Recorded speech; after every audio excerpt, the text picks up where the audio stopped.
নবী করিম সাল্লাল্লাহু আলাইহি ওয়াসাল্লাম তিনি আমাদের সমস্যার গোড়ায় হাত দিয়েছিলেন।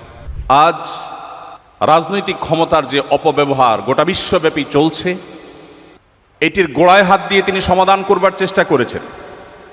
তিনি মানুষকে সে দর্শনের দীক্ষা দিয়েছেন, শিক্ষা দিয়েছেন, যেই দর্শনে বিশ্বাসী মানুষ কখনো তার রাজনৈতিক ক্ষমতার অপব্যবহার করতে পারে না। নবী করিম সাল্লাল্লাহু আলাইহি সাল্লাম আমাদেরকে শিক্ষা দিয়েছেন যে ইন্নাল্লাহ হুয়াল কাদির, আল্লাহ রাব্বুল আলামিন শুধুমাত্র কাদির, তিনি শুধুমাত্র সব কিছু করতে পারেন, সব কিছুর ক্ষমতা শুধুমাত্র তার নিয়ন্ত্রণে, আমরা তার দাস মাত্র, যেই হই না কেন।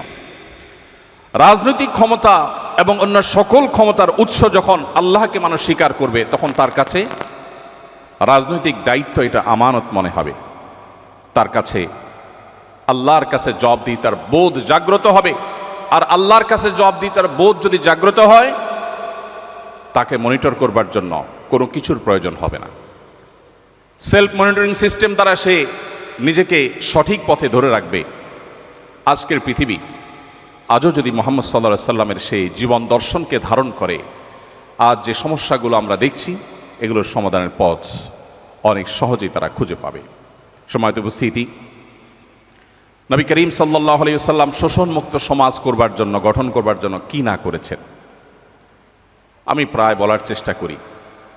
অনেক নীতি কথা আজকের সমাজে আমরা শুনতে পাই, অনেক সুশীল মানুষ আমরা দেখতে পাই,